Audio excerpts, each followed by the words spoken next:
That Don't Sound Right is a podcast about talking the way we did before the internet, when you could not prove anyone right or wrong. All the expertise was contained in the people involved with the conversation. I'm Peter. I'm Cecil, and I hope you enjoy our conversations. And as you listen, if you find yourself silently saying, "That don't sound right," send us a comment. You're one of us.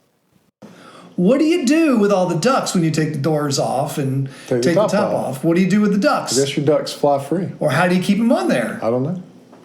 Duct tape.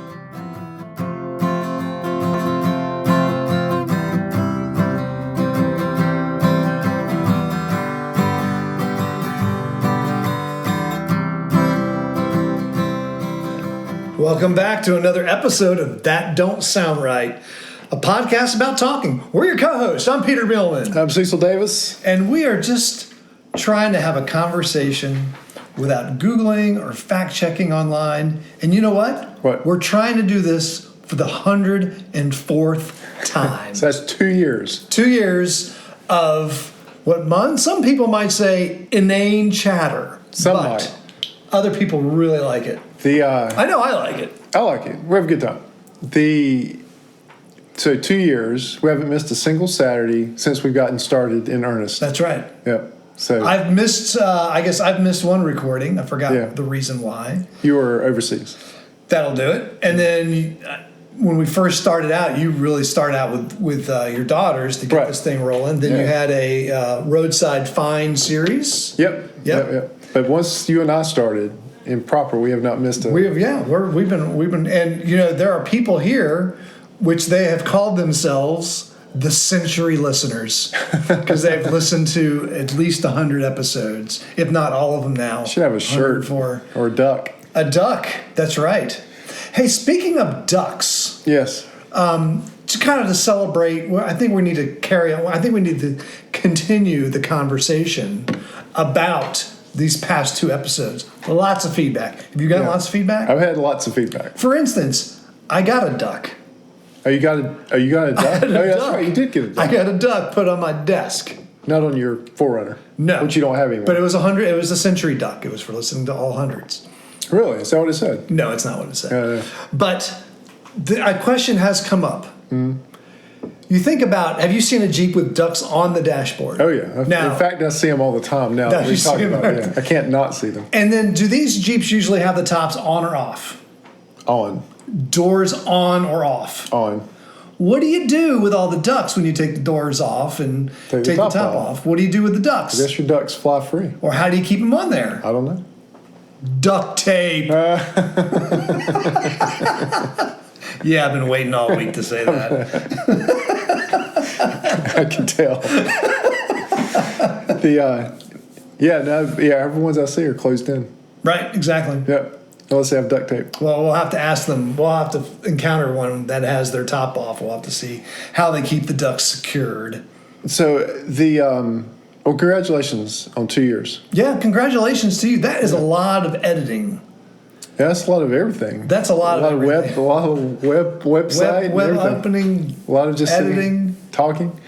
So also this week we were the featured podcast on Podbean. Podbean is the app and the platform we use to host our podcast. And Podbean broadcasts our podcast to all the other apps, but you can still listen to it on their app, right? Right. So Podbean's like a Spotify, except for podcast, and it's what we use to build our podcast.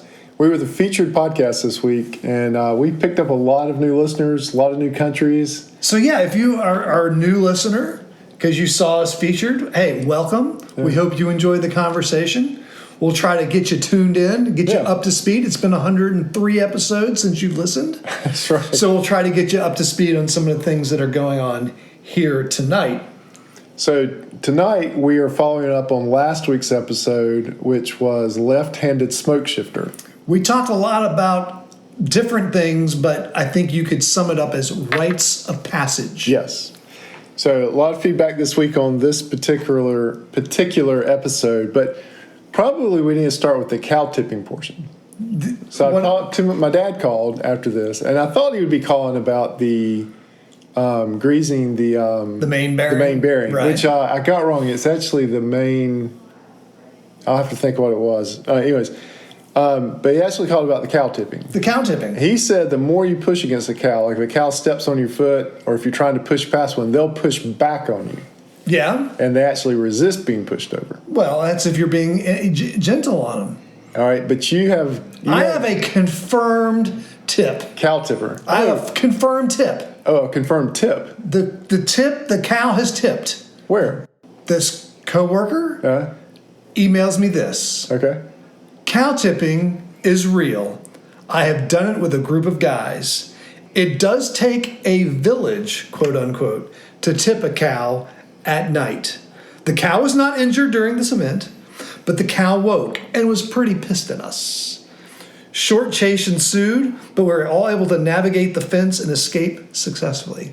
So what they did was, there is about 5 of them, and you have to sneak up on the cow, and the cow doesn't notice that you're there. It is at night, and you kind of give it an easy running start.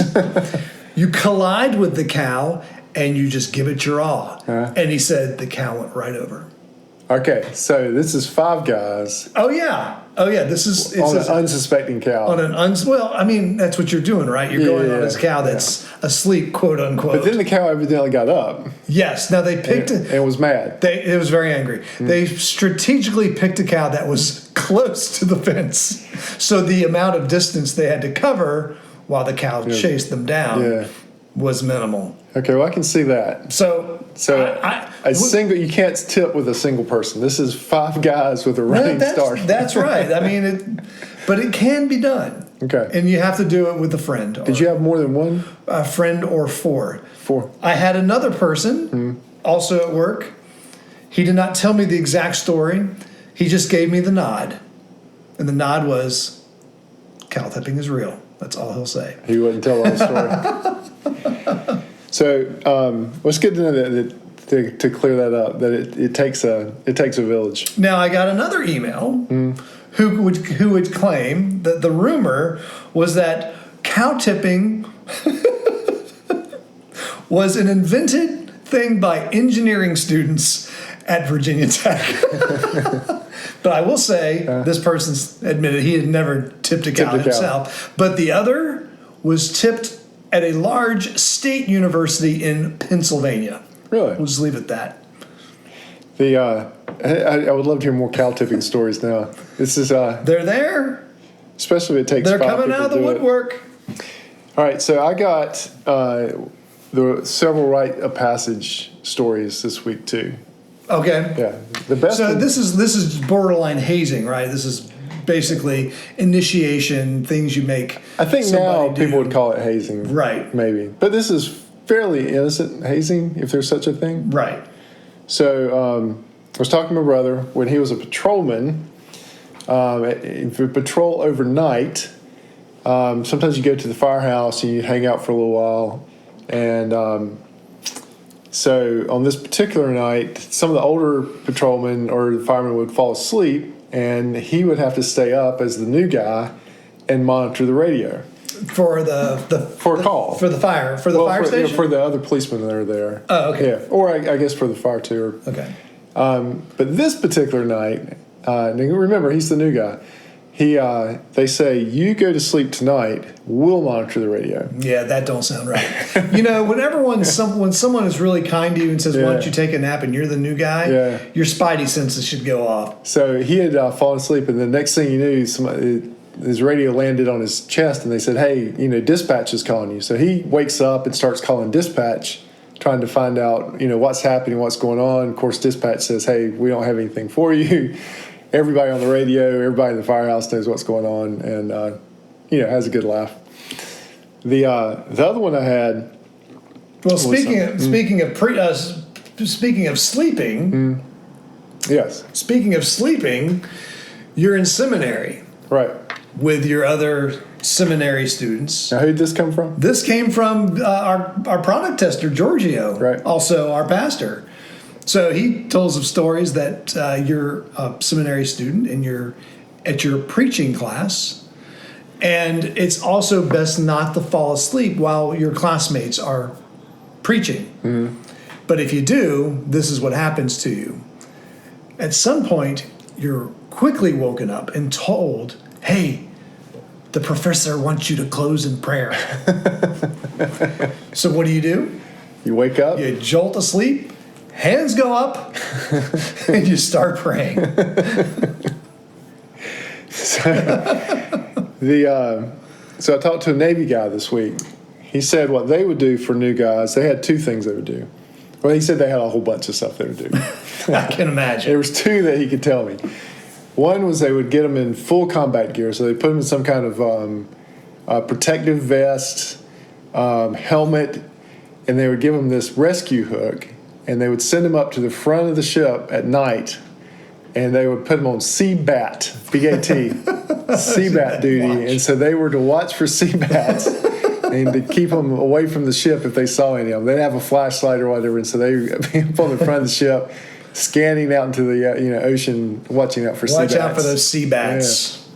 So the same guy also said that they would send a guy to the supply to find a bucket of plaid striping paint. Okay. So, and then of course, that's right. You can't do that. Can't do that. Another workplace. This happens at an automotive factory. One of the components inside of a truck or a car is the air conditioning unit, and it's actually made by a company called Behr, B-E-H-R. And Behr is, and so what you do is you tell the new employee, maybe it's an engineer. Usually it's an engineer. It's best to pick on the new engineers when they're out on the factory because they don't know what's going on. And you tell them, hey, these air conditioners units are not working, and the president and owner of the company wants to be involved in the resolution. Would you give Mr. Behr himself, would you give him a call? So what they do is they give the engineer the phone number to the local zoo. And he gets on the phone and asks for Mr. Behr. Mr. Behr.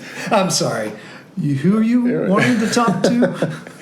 So I came in my office one time, this was years ago, and there was just a sticky note on my desk that said, call Ronald, and had a phone number. Okay. So I call the phone number, and I don't hear what the people say at the beginning, but what they said that I missed was, hello, this is McDonald's.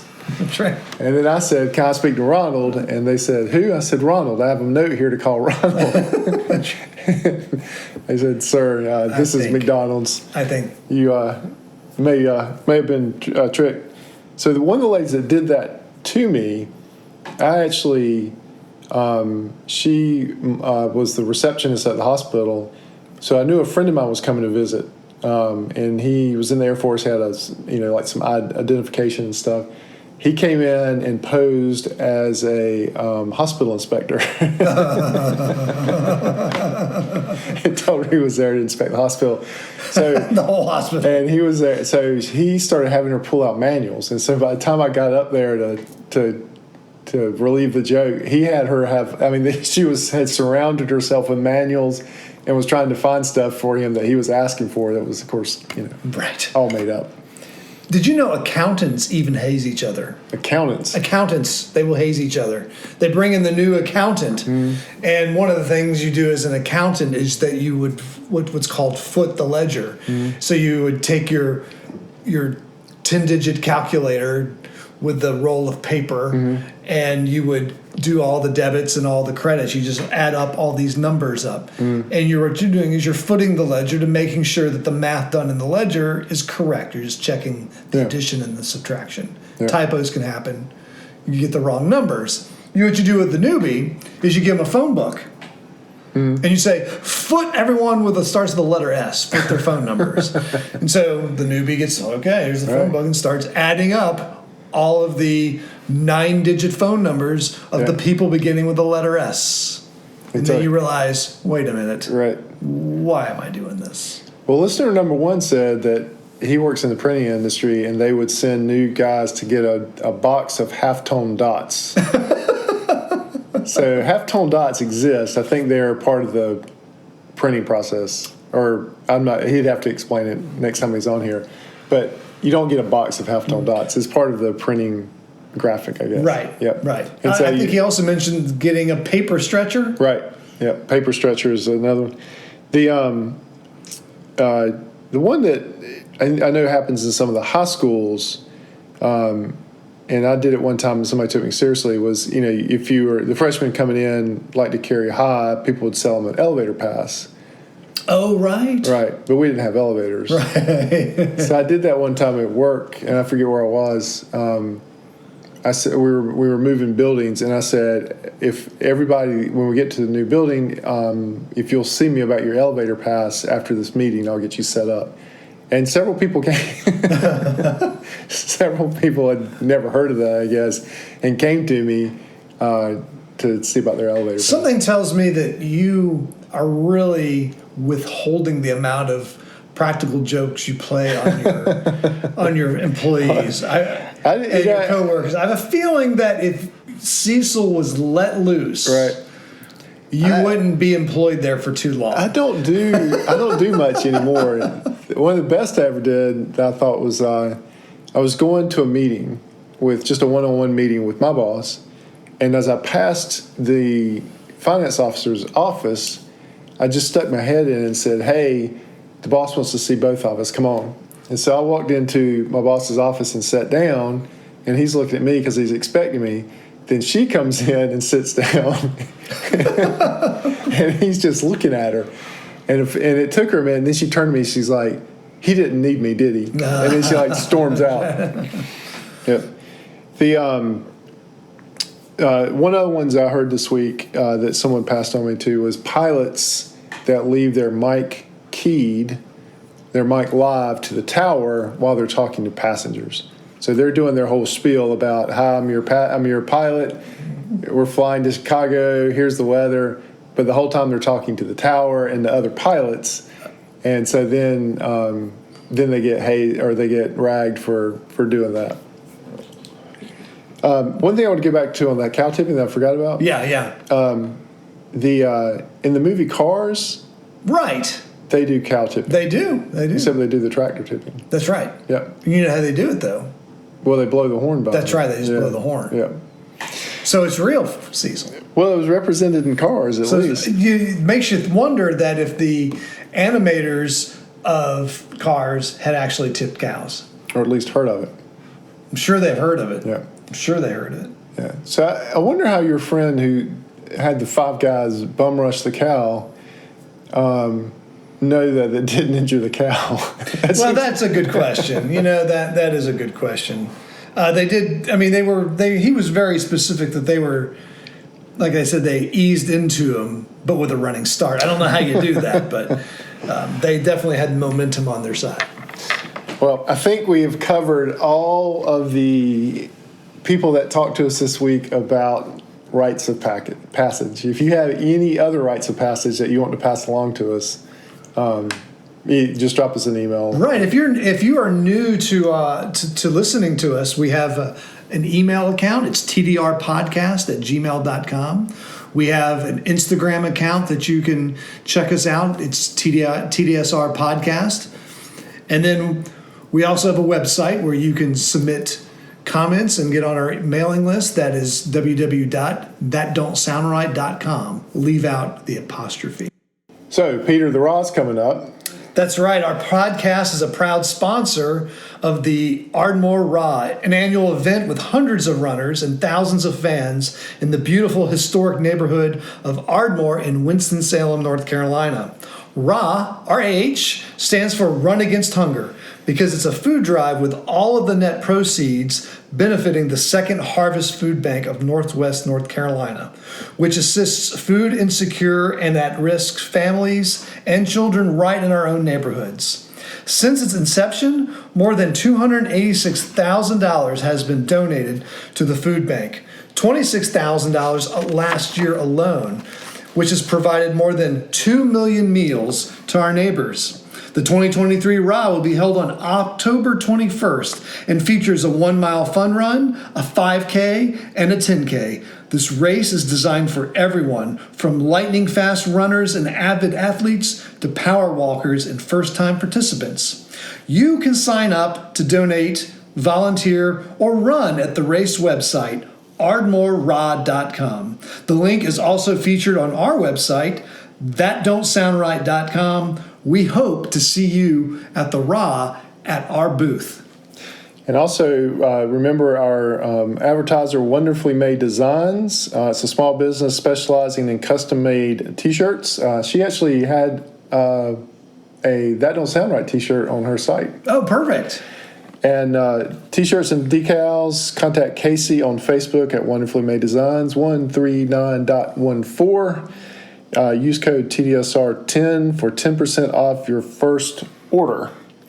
So again, before we close, we want to thank you for listening. If this is your 104th time and you've been with us for 2 years, or this is your first time and you've been with us for a week, would you consider hitting the subscribe button on the platform in which you listen? Also consider leaving us a rating or a review.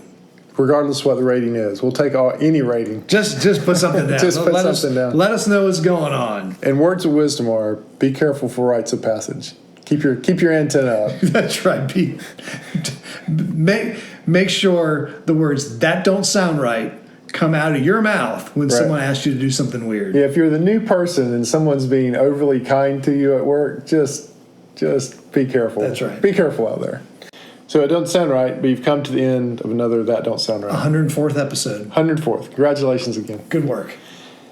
That Don't Sound Right is a production of TDSR Podcast in conjunction with Camel City Studios. I am your co-host and sound engineer, Cecil. Peter is your other host and web designer. I truly encourage you to go look at the web site.